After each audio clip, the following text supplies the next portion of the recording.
Assalamualaikum anak-anak. Gimana kabarnya? Insya Allah sehat semua ya.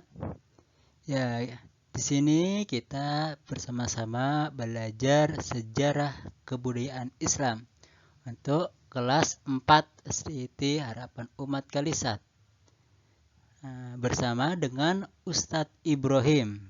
Nah, jadi pada kesempatan hari ini kita belajar sejarah kebudayaan Islam.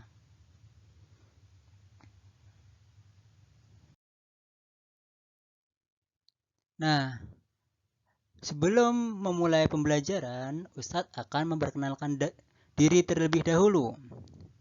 Nama Ustadz adalah Ibrahim SAG. Nah, Ibrahim, nama panjangnya Ibrahim. Gak ada tambahan apa-apa. Dan SAG ini gelar sarjana agama. Dan tempat tanggal lahir Ustadz adalah Lumajang, 15 Mei 1996. Lumajang di seberang Jember, di pinggir Jember. Nah, alamat Ustadz itu ada di Patrang, di samping IPK atau Pondok Ibnu Katsir. Nah, nomor HP atau nomor HP Ustadz itu 0821 4655 2036. Nah, email Ustadz itu just.ibrahim@gmail.com. Ini yang nomor HP sama email kalau yang ingin tahu saja. Ya, ini wajah Ustadz, foto Ustadz. Nah, sekarang Ustadz akan menjelaskan pembelajaran SKI di semester ganjil ini untuk kelas 4. Nah, di kelas 4 ini pada semester ganjil kita akan belajar 3 bab. Bab pertama itu ketabahan Nabi Muhammad SAW dan para sahabat ketika dakwah. Dan kedua adalah kepribadian Nabi Muhammad SAW. Nah, nanti disebutkan sifat-sifat Nabi Muhammad itu bagaimana. Dan ketiga, cerita tentang hijrah ke Habasyah. Jadi, ketika di semester ganjil ini kita akan belajar 3 bab. Nah, dan di tengah semester nanti ada ulangan tengah semester 1,5 bab. Jadi bab yang pertama sama setengahnya dari bab kedua. Nah, dan akhir semester nanti sisanya. Nah, pada pertemuan hari ini Ustadz akan menjelaskan di bab pertama tentang dakwah Nabi Muhammad Sallallahu Alaihi Wasallam. Nah, ketika Nabi Muhammad menyepi atau berkholwat di Gua Hiro, beliau menerima wahyu pertama dari Allah Subhanahu wa taala melalui Jibril. Nah, kalian sudah tahu semua cerita ini.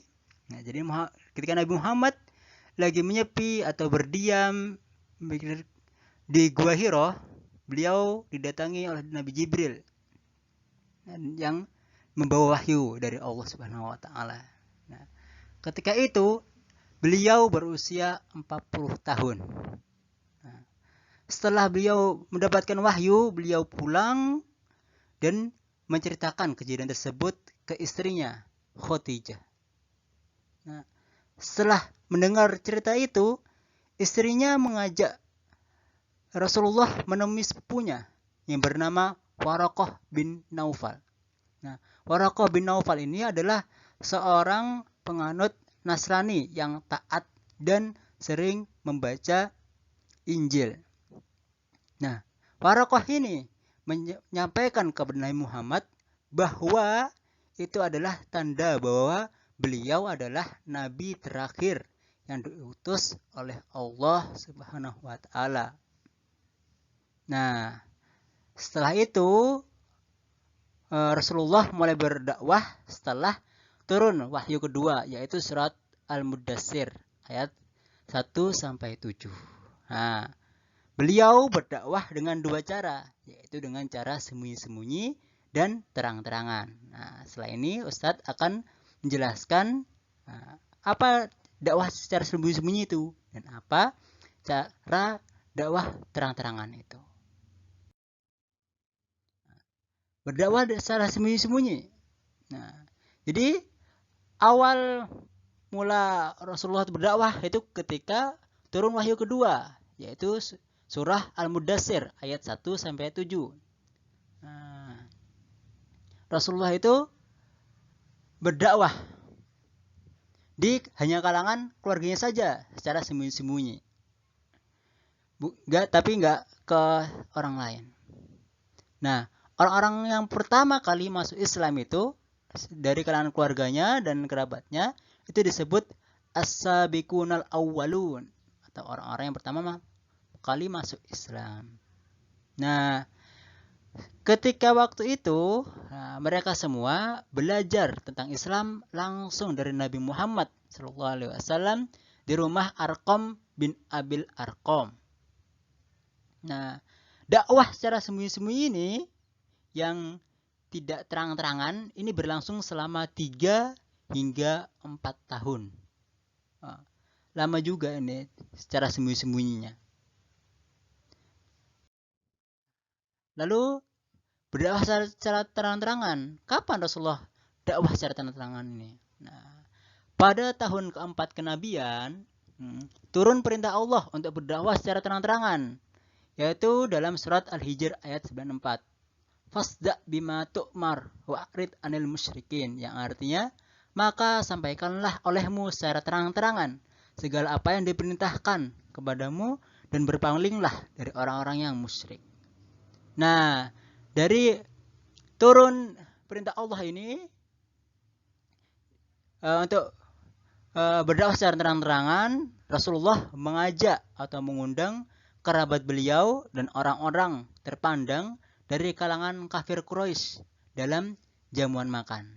Jadi kerabat-kerabat beliau ya dan orang terpandang di kalangan kafir Quraisy. Nah, ketika jamuan tersebut Rasulullah mengajak orang-orang Quraisy ini, orang-orang kafir Quraisy untuk menyembah Allah Subhanahu wa taala dan tidak menyembah berhala dan mengajarkan tentang agama Islam ini. Nah, tetapi banyak yang menolak ajakan Rasulullah ini. Mereka menolaknya karena ajaran ini bertentangan dengan ajaran nenek moyang mereka yang menyuruh mereka untuk menyembah berhala.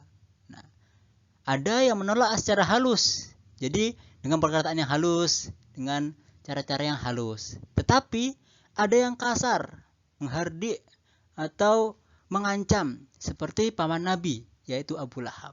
Jadi Abu Lahab ini salah satu orang yang menolak dengan kasar sampai mengancam bahwasanya Rasulullah akan ditangkap jika terus-terusan berdakwah di Mekah ini.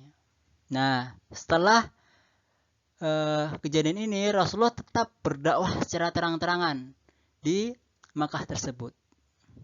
Nah, ketika dakwah secara terang-terangan ini seluruh masyarakat Mekah kebanyakan menolak dakwah ini dan banyak yang menganiaya orang-orang muslim. Nah, ini terakhir dari penjelasan yang tadi Ustadz jelaskan banyak. Nah, Ustadz memberikan soal hanya 3 saja. Nah, setelah ini anak-anak bisa menulis soal materinya di buku tulis. Nah, yang pertama, di mana Rasulullah menerima wahyu pertama dan kapan? Nah, dan kapan? Kapan ini bisa kapan tahun Rasulullah gitu. Yang kedua, siapa yang beritahu Rasulullah bahwa ia nabi terakhir? Dan yang ketiga, sebutkan 2 cara dakwah Rasulullah. Nah, dari 3 ini kalian jawab di buku tulis. Bisa ditulis soalnya dan jawabannya, atau bisa langsung ditulis soalnya, jawabannya saja. Bukan soalnya saja, tapi jawabannya saja. Ya. Nah, setelah itu difoto dan dikirim ke wali kelas masing-masing. Ya, alhamdulillah sudah selesai pertemuan hari ini, pembelajaran hari ini. Nah, jika ada pertanyaan nanti bisa ditanyakan di Zoom nanti sore atau malam dengan Ustadz kalau ingin bertanya, atau bisa langsung bertanya di kolom komentar. Dan terakhir, Ustadz mohon maaf jika ada salah perkataan. Wassalamualaikum warahmatullahi wabarakatuh.